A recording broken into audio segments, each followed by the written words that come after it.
Bottom of the Ninth is a dice and card game of classic baseball for 1 to 2 players. However, the solo variant will not be discussed in this video.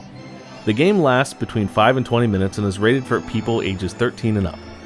As a note, this video is meant to be a quick start guide to help you quickly strap on your cleats and hit the field. This is not a comprehensive video, and we ask that you refer to the rulebook for any questions that you might have. To start bottom of the ninth, the players will decide who will play the home team, the batting team, and who will be the visiting team, the pitching team. Once this is decided, point home plate of the field board toward the home team and the outfield toward the away team. The home team will then receive the gum stick, which has the pitch count tracker on the backside, 2 pitching tokens, 1 of each color, the red D6, 3 white ball counters, and 2 red strike counters. The home team will also get a stack of home team players. These players are denoted by the batter on the back corner, which they will use to build their starting lineup of 6 players. Please place these players stat side up. The only rule while building your lineup is that no position may be represented twice. This means you cannot have 2 first basemen, 2 second basemen, etc. To note though, outfield and utility players are wild, so outfield can stand for left, right, or center field, and utility can play for any infield position.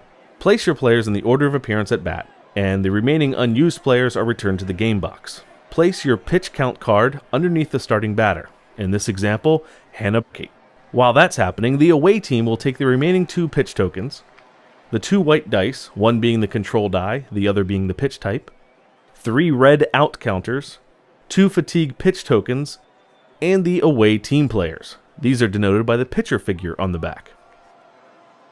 The pitcher will pick 3 pitchers, 1 to start and 2 to place in their bullpen off to the side of the board. Return the unused players to the game box. On the back of the pitchers, you will find their aced pitch.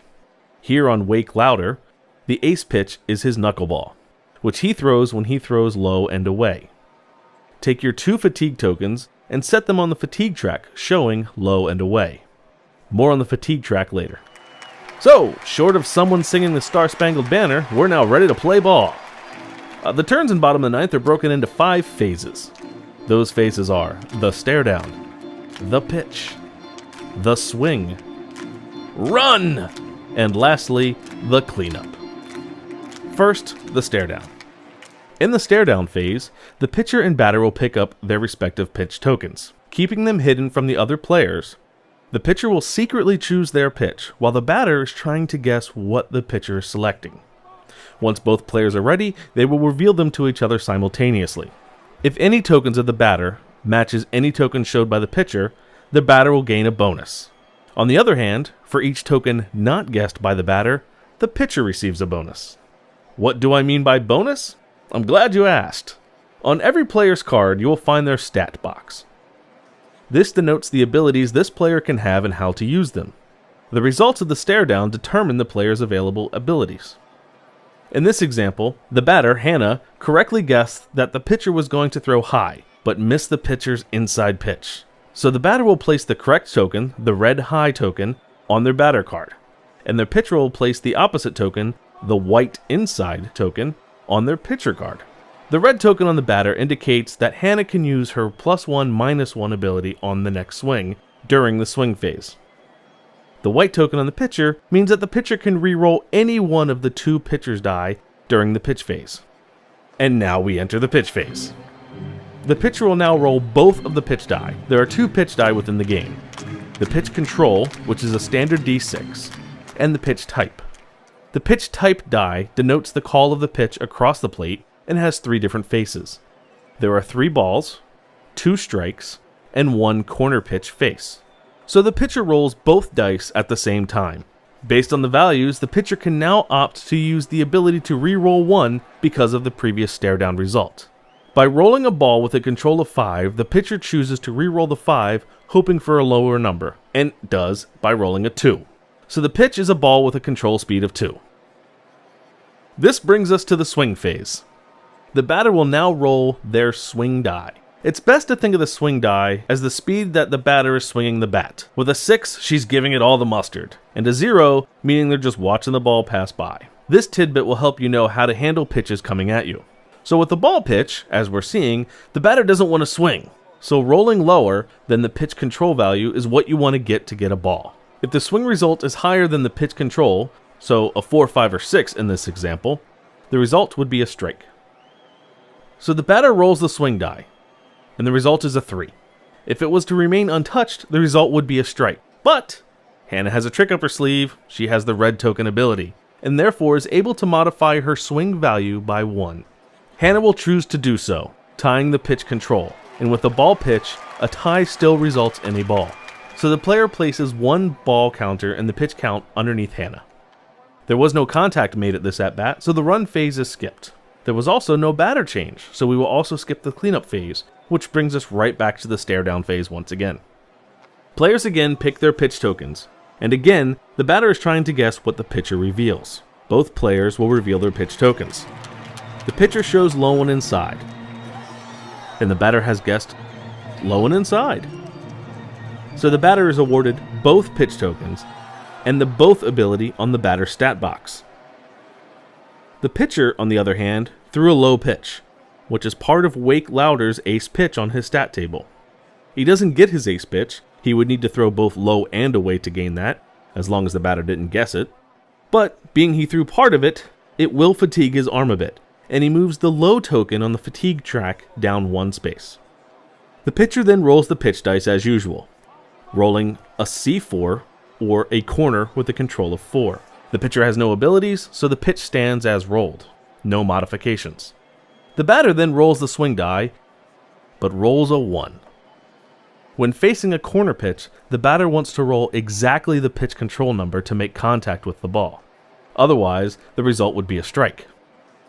The batter has both tokens though, and therefore is able to use Hannah's both ability, which reads, choose any 2 or 3 abilities if no one is on base, with the options of the red ability, the white ability, and the starred MVP ability. Hannah's MVP ability is perfect for this situation, so we want to use that, and that will allow her to treat the corner pitch type as a strike pitch type. This now means that instead of having to roll exactly a 4 for contact and to avoid a strike, she can now roll anything higher than a 4 for contact. So we'll flip the pitch type to an S as a reminder of what we are facing. We still have 2 abilities left. Hannah could use both red abilities, adding a total of 2 to the swing, but that would only make the swing total of 3, and she needs a 5 or higher. So Hannah will take a reroll. And she gets a 3. Using the red ability now to make it a 4 still only ties the strike, and that would result in a foul, which in this case would be another strike. So she might as well gamble and use that last ability to reroll again. And the gamble pays off as Hannah rolls a 5. So now on to the run phase. Upon successfully making contact with the ball, the batter will yell "Contact!" or make some audible cue, like a bat click, crowd roar, etc. You get the point, to alert the pitcher. Both players will then quickly pick up 1 die each, the batter picking up their swing die and the pitcher grabbing their control die. At this point, they will begin racing by rolling their die over and over. Both players are trying to get a 5 or a 6. The first to do so will call the runner. So, if the pitcher rolls a 5 or 6 first, they will yell "out." If the batter rolls a 5 or 6 first, they will yell "safe." Whatever the first call is what the batter will be. Ties will go to the runner.